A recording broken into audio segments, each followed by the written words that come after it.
Hi, my name is Mike DeAndrea. I've started a series of videos about my life called Test Equals Testimony. In the first of these videos, just scratching the surface, I spoke about going to prison at 16 and how it affected my life. I called it just scratching the surface because I knew I was just getting my feet wet and that some of the testimonies to follow would be more difficult to talk about. I don't have any particular order for these videos because I'm letting God lead the way and posting videos as He instructs me. He's been telling me to share this testimony for weeks now, and I've been finding every reason not to. I was really hoping to put this one off for later, or not at all, to be honest. But God is the one in charge, and I've never felt His power come over me as strongly as when He told me to do this. I've only shared this testimony with my wife and oldest daughter because I didn't want them to hear it first on social media. At the age of 7, one of my older brother's friends watched me for a couple of hours after school until my parents got home from work. For the purposes of this video, I'll call him Forgiven. He was 14 or 15, and all the kids in my neighborhood looked up to him. He was extremely popular, and I got a lot of cool points for hanging out with him. A couple weeks in, he wanted me to watch something. He put a tape in the VCR, yeah, I'm old, and sat down next to me on the couch. It was inappropriate for a 7-year-old, or a 15-year-old for that matter. At 7, I really didn't get it, but I knew I shouldn't be watching it. He told me it was okay, and that I'd like it, and that it was normal. I remember being really embarrassed, and I told him that I didn't want to watch it, and I got up and went to my room. I laid down and fell asleep. I woke up to him pulling my shorts down. He was already undressed and told me to come to the shower with him. I told him no, and he told me if I didn't want to do it, that he would make me do it. He kept making it like it was no big deal and that all his friends and him did it all the time. I was so scared, I tried to get past him out my door, but he wouldn't let me. Told me I was making a big deal over nothing. I started crying, and he hit me in the face and knocked me to the floor. I started screaming, so he covered my mouth, pinned me down, and raped me. He was so mean, but laughing the whole time. I was crying and scared and wished my parents would come home. When he was done, he told me to go take a shower and stop being a baby. He came in the bathroom and told me if I told anybody, he'd say I was lying and he'd hurt me really bad. I believed him and thought everyone else would too. I didn't know what to do. I was afraid, embarrassed, and ashamed. I was paralyzed with fear. I felt like I did something wrong. My parents liked him a lot. They always said Forgiven was such a nice, respectful young man. My dad thought he'd be a good influence on me. I was sure no one would believe me, so I didn't tell anyone. My whole life changed after that, and for the next few months he would rape or molest me almost every time he watched me. God, it's crazy hearing these words come out of my mouth right now.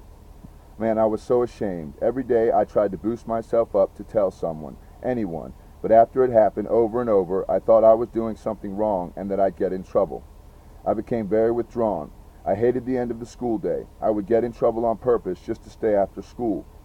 My dad started questioning me because he noticed a change in my behavior. I was trying to boost myself up to tell him, and one day I decided that I would.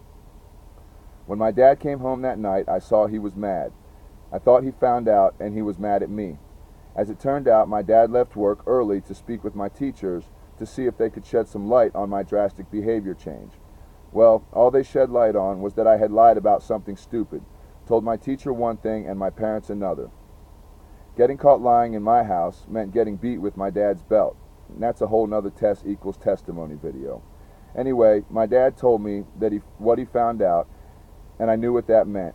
My dad's method of whooping my butt was for me to go to my room, pull my pants down, and lay across my bed.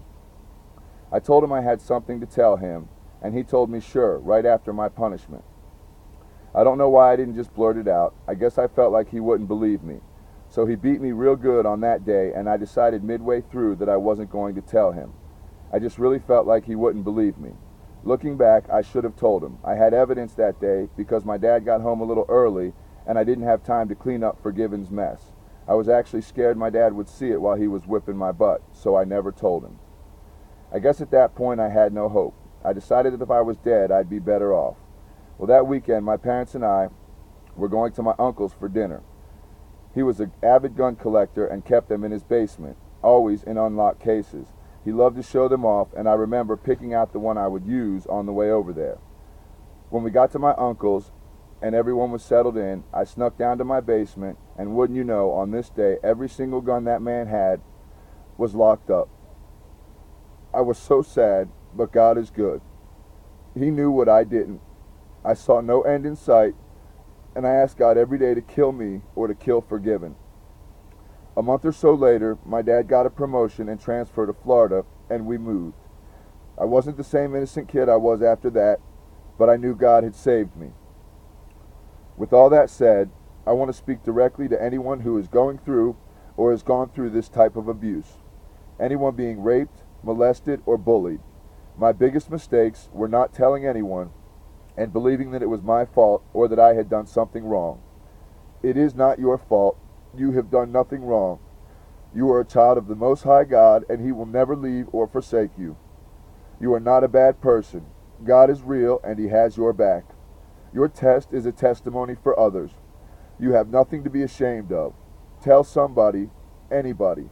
If you can't tell someone, write it down and let's leave it somewhere where they will read it. It takes great strength to speak up. You can do it. Don't make the same mistake I did and keep it bottled up inside you. It'll eat you up. Please listen to me. I'm talking to you. Tell your parents, your teacher, your pastor, someone. Please listen. You've done nothing wrong. If you're a person of authority, pay attention to your flock. People change when something like this happens to them. If you're like me and you've kept this inside, please tell someone. You will feel better. I'm 40 and have been holding this inside for over 30 years. Today, I feel better. I'm scared of what people will say. I'm worried that people that know me will look at me differently, and you will too. But God has your back. I am talking to you. Put your trust in God like I just did. He will love you through it. Let it out. You owe it to yourself. You've been suffering in silence for too long. Now is your time. You will feel better. Your testimony will help others just like you.